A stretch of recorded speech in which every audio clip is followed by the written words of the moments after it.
श्रावणातील सोमवारी व्रत करून महादेवाची पूजा केल्याने कुटुंबावर शिवांची कृपा राहते.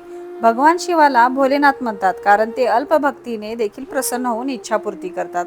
तर पहिला श्रावणी सोमवार हा 17 ऑगस्टला आहे, दुसरा श्रावणी सोमवार 24 ऑगस्टला, तिसरा 31 ऑगस्ट आणि चौथा शेवटचा सोमवार हा 7 सप्टेंबरला आहे. तर प्रत्येक सोमवारी भगवान शंकरांना आपण शिवामूठ अर्पण करतो. तर पहिल्या सोमवारी कोणती शिवामूठ भगवान शंकरांना आपण अर्पण करायची आहे, त्याचबरोबर सोमवारी महादेवाची पूजा कशी करायची, सेवा कोणत्या करायच्या, अभिषेक कसा करायचा आणि त्याचबरोबर नागपंचमीची पूजा विधी घरच्या घरी कशी करावी, हे आपण आजच्या या व्हिडिओमध्ये पाहणार आहोत. तर व्हिडिओ स्किप न करता व्हिडिओ पूर्णपणे पहा. नमस्कार, स्वागत आहे तुमचं MS10 माझे स्वामी या चॅनलवर. कसे आहात सर्व? मस्त ना? मस्तच राहा आणि स्वामींची सेवा करत राहा. सकाळी लवकर उठून स्नान करून पांढरे कपडे परिधान करा. घरातील स्वच्छता करून उंबरठ्याचं लेपन करून तुमच्या घराजवळ जर एखादं शिव मंदिर असेल तर तिथे जाऊन भगवान शंकराचे तुम्ही दर्शन घेऊ शकता.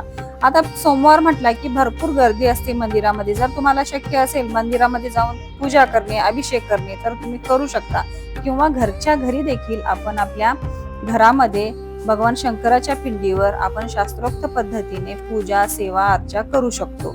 एकदम साधी आणि सोपी अशी सेवा आहे. पण आता रुद्राभिषेकला तर महत्व आहेच, पण त्याचबरोबर जर ही सेवा मंत्र स्तोत्रद्वारे जर तुम्ही घरामध्ये अशा पद्धतीने सेवा केली तर तुम्हाला रुद्राभिषेक केलेलंच फळ तुम्हाला मिळेल.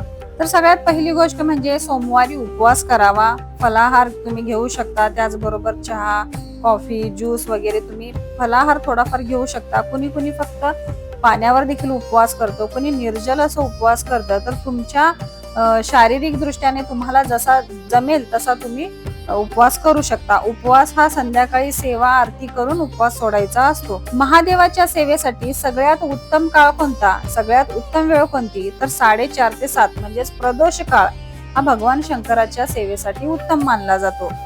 त्याचबरोबर ब्रह्ममुहूर्त देखील उत्तमच आहे.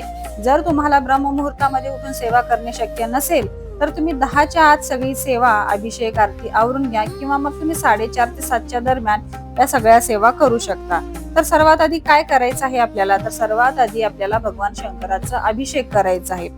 एका तामणामध्ये तुम्ही भगवान शंकराची पिंड घ्या. आता या सेवेसाठी घरामध्ये पिंड असणे हे खूप महत्वाचं आहे. तर सर्वात आधी एका प्लेटमध्ये पिंड ठेवायची आहे आणि त्यावरती आपल्याला पंचामृताने अभिषेक करायचा आहे. पंचामृताने अभिषेक करू शकता, फक्त दुधाने अभिषेक करू शकता, थंड पाण्याने अभिषेक करू शकता. आता आपण अभिषेकसाठी जे दूध घेणार आहोत तर ते कच्चं दूध घ्यावं, उकळवलेलं दूध नसावं. आता उकळून थंड करतो तर असं दूध अभिषेकसाठी भगवान शंकराचं चालत नाही, तर कच्चं दूध घ्यावं. तर अभिषेक करत असताना आपल्याला ओम नमः शिवाय या मंत्राचा जप करत करत अभिषेक करायचा आहे. जर तुम्हाला शिवमहिम्न स्तोत्र म्हणून अभिषेक करायचा असेल तर अतिउत्तम. शिवमहिम्न स्तोत्र म्हणत म्हणत तुम्ही अभिषेक करू शकता, किंवा मोबाईलवर लावून द्या आणि ते ऐकत ऐकत तुम्ही अभिषेक करा. जर तसं जमत नसेल तर ओम नमः शिवाय हा मंत्र म्हणत म्हणत पिंडीवर अभिषेक करायचा आहे. त्यानंतर महादेवाला फूल अर्पण करा, इत्र अर्पण करा, भस्म अर्पण करा. 3 बोटांनी त्यांना भस्म लावा.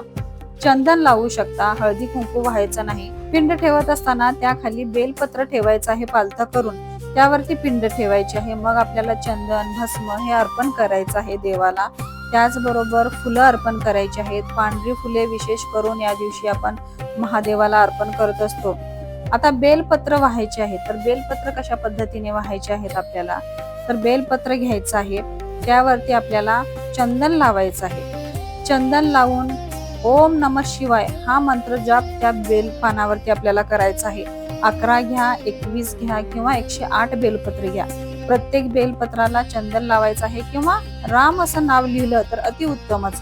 असे बेलपत्र 108, 21, 11 घ्यायचे आहेत. त्यावरती ओम नमः शिवाय म्हणायचं आहे आणि ते भगवान शंकराच्या पिंडीवर आपल्याला अर्पण करायचं आहे.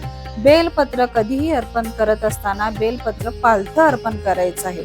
बेलपानाची दांडी जी आहे ती आपल्या हातामध्ये आपल्या बाजूकडे आली पाहिजे आणि पान महादेवांच्या बाजूला गेलं पाहिजे. अशा पद्धतीने बेलपत्र अर्पण करायचं आहे. या दिवशी धोत्राचं फूल, धोत्राचं फळ, बेलाचं फळ हे देखील तुम्ही अर्पण करू शकता. तुम्हाला ज्या ज्या वस्तू मिळतात त्या दिवशी त्या त्या वस्तू तुम्ही अर्पण करू शकता. त्या वस्तू नाहीत म्हणून पूजा करणं थांबवू नका. ज्या वस्तू आहेत घरामध्ये त्या वस्तूने महादेवाची सेवा करा. आता हे झाल्यानंतर आपल्याला शिवामूठ अर्पण करायची आहे. तर शिवामूठ आहे पहिल्या सोमवारी तांदळाची. तर कशा पद्धतीने शिवामूठ अर्पण करायची, हातामध्ये तांदूळ घ्यायचे आहे मुठी भरून.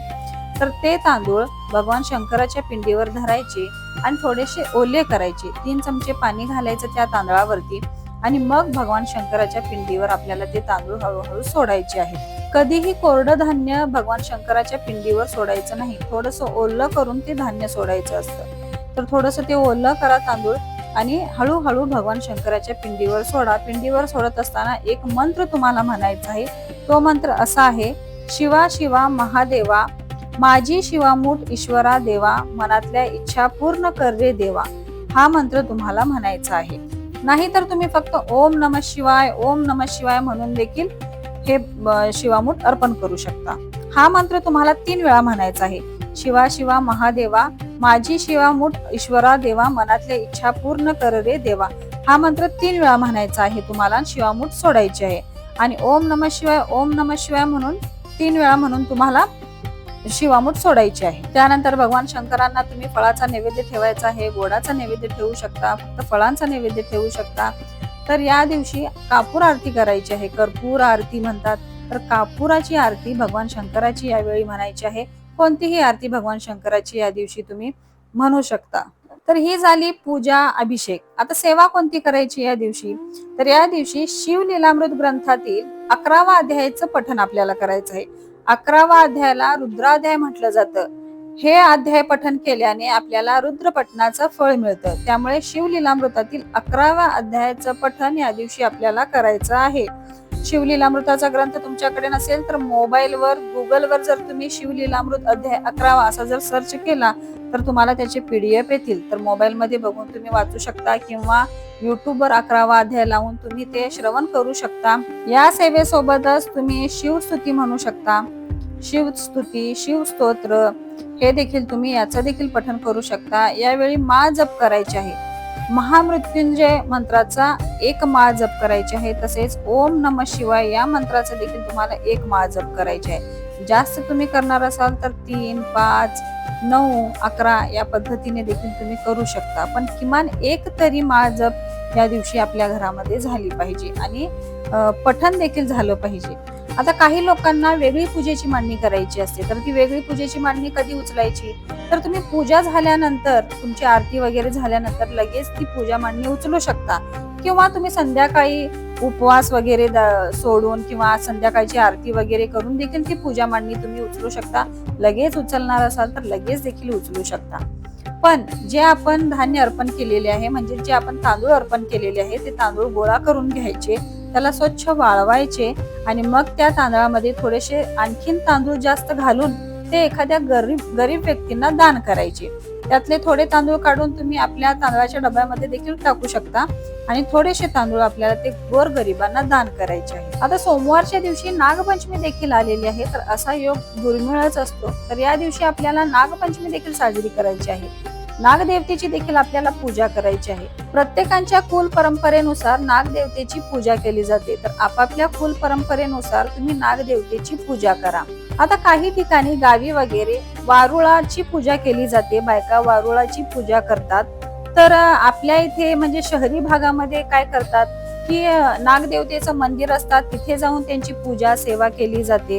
काही जण घरीच करतात. तर घरी कशा पद्धतीने करायची? नागदेवतेचा एखादा फोटो किंवा मातीची मूर्ती मिळते, ती मूर्ती आणायची, घरामध्ये चौरंगावर स्थापन करायची, त्याला हळदी, कुंकू, फुले, धूप, दीप दाखवायचं, नैवेद्य दाखवायचा. आता काही ठिकाणी फक्त दूध ठेवला जातो, काही ठिकाणी लाह्या केल्या जातात, काही ठिकाणी दिंडी केली जाते. तुमच्या कुल परंपरेनुसार कोणता नैवेद्य ठेवला जातो तर तो नैवेद्य तुम्ही त्या दिवशी ठेवा. नागपंचमीचा उपवास तिथी ही नागपंचमीच्या दिवशी 5:01 संपणार आहे. तर त्यावेळेत तुम्ही उपवास सोडू शकता. उपवास सोडावा असं बंधनकारकच नाही, पण तुम्हाला जर त्या तिथीला सोडायचं असेल तर तुम्ही सोडू शकता. तर या पद्धतीने सोमवारची पूजा आणि नागपंचमीची पूजा आपल्याला करायची आहे. तर आजचा व्हिडिओ तुम्हाला कसा वाटला नक्की कमेंट करा. व्हिडिओ आवडला असेल तर चॅनलला लाईक, शेअर आणि सबस्क्राईब करा. पुन्हा भेटूया नवीन एका व्हिडिओमध्ये. तोपर्यंत सर्वांना श्री स्वामी समर्थ.